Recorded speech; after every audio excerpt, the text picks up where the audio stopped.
say, is this really about terror or is it about demography? Because we need to ask that question, and we need to really answer that question. It is about demography. It is about ethnic cleansing. It is about apartheid. It is about an Israeli policy that sees the conflict as a zero-sum game. And we really have to make that point clear. Our issue is very easy to sell. I mean, it really is very easy to sell. You know, the Israelis spend about $15 million a year on PR. You know, forget about the $40 million they spend on lobbying and everything else.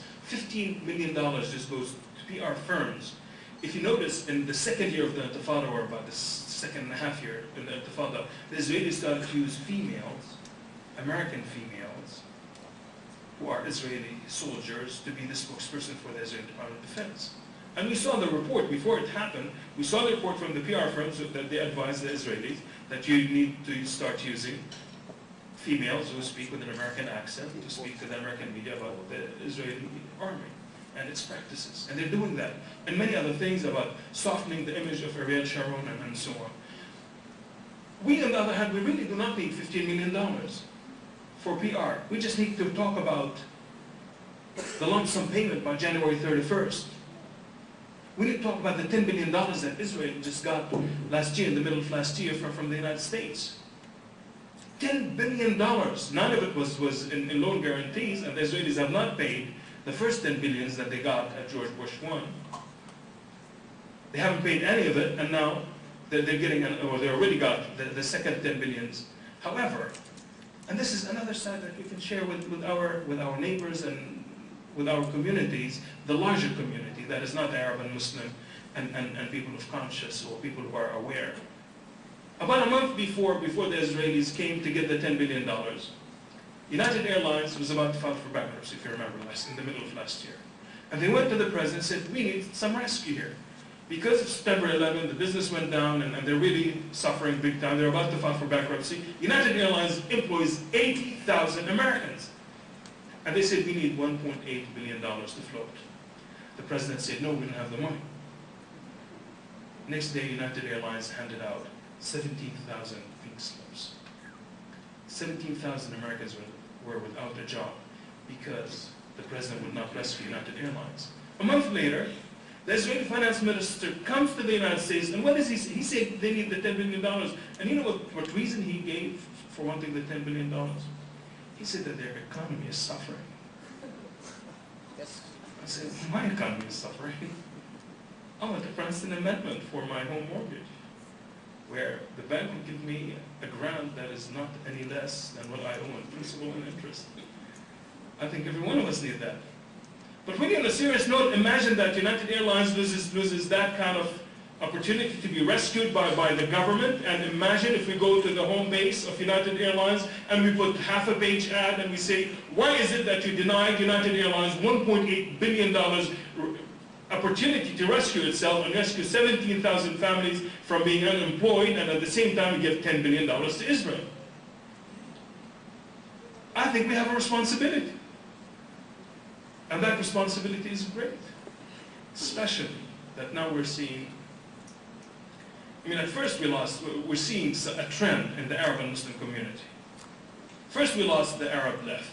I mean, the Arab left almost doesn't exist anymore, except in some circles, thank God. But in America here, we have some of the former Marxists and the former leftists, if you will, who are now all of a sudden, they're in love with the Republicans, they're in love with the president, and they just cannot spare an opportunity to really tell the president what a great job he's doing for us. And I'm not talking about Dr. Ziad Hassan, I'm just talking about everybody else.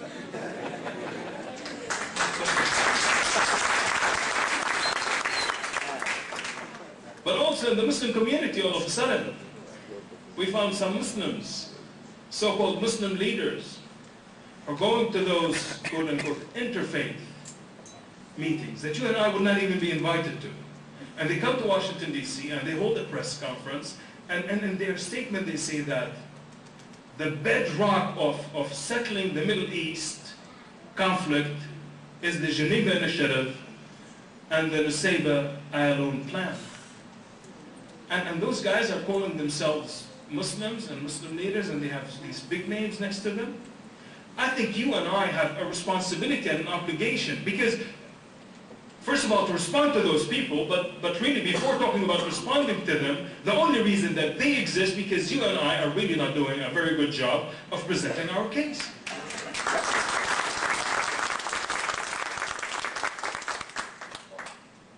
There are great organizations, and you see the number of organizations that are sponsoring this event. I think we need to come together. And I'm talking about coming together practically. We did our congressional scorecard. This is our Hall of Fame.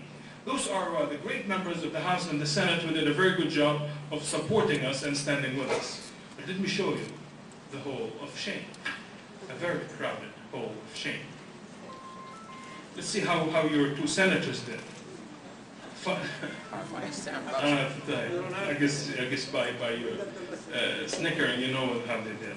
Dianne Feinstein, -11 out of -16.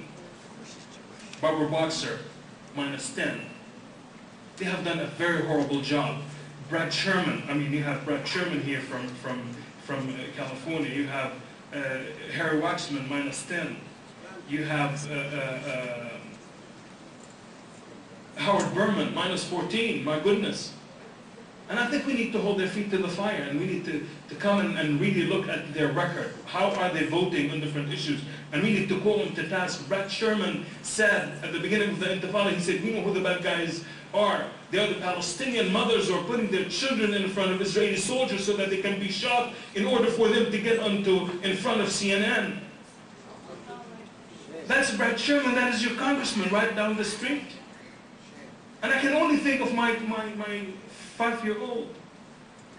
I mean, how many minutes in front of CNN would his life be worth to me? I mean, how racist of Brad Sherman to speak such words, and he can speak them with impunity, because it's fashionable to bash the Palestinians, because, I mean, we're the villains at the end of the day. We're the terrorists. When we took the first ever congressional delegation that is sponsored by Muslim and Jewish organizations, ANJ and JPPI, and the Israelis stamped our passports, every one of us stamped our passports, denied entry. I mean, I've never seen a red American passport before until that trip. They are on the congressional delegation. I mean, some have the diplomatic, if you will, American passport, and the Israelis did not mind stamping those passports, denied entry. Because, frankly, the Israelis were confused what to do with this is a delegation of Muslims and Jews coming to visit Palestine and Israel. We visited the Department of State before we went. I think Dr. Barouti is right. For once we are a little bit learning. Slowly but surely we are learning the ropes that we don't, I mean, the way to do things is with not necessarily in-your-face type. Where we have to hold the signs, you know, this guy is terrorist and that guy is bad, and we shout and we scream, and the only thing that the news media will give is a blip. Somebody's shouting, and they look really with their face wrinkled because they're shouting so hard, and just we have no control over that medium. We took that delegation, they denied us entry because they're confused. I wanted to end with sharing with you a story of really how effective these things can be. A member of Congress from this area sent his staffer with us. His staffer was a young lady from Iowa who was the queen of the county fair. She's never been outside of the United States or Canada. Her name was Michelle. And Michelle just felt the urge right when we got to Kennedy Airport that she had to tell me, say, by the way, Khaled, I'm going and I'm really neutral. I'm not taking sides. I said, Michelle, we don't want you to take sides. We don't want you to be neutral. We just want you to go and see how things are going. Michelle goes, and halfway through the flight, I just want you to know, I'm going neutral. I said, neutral, babe, neutral. We don't want you not to be neutral. We get there, and the Israelis deny us entry. They hold us for 6 hours. They take me in for 2 hours of interrogation, and everybody's nervous, and then they say, you're out of here. They kicked us out, with the exception of one Jewish person who was in the delegation. They say, you can come in. And of course, he was just too embarrassed to get in, and he refused. He's going to go by himself. The delegation goes out, and we go back to Jordan, of course, back into Jordan, and we start our calls, and everybody is calling their member of Congress, and they're calling the Department of State, the U.S. Embassy in Tel Aviv, and the Council in Jerusalem and so on.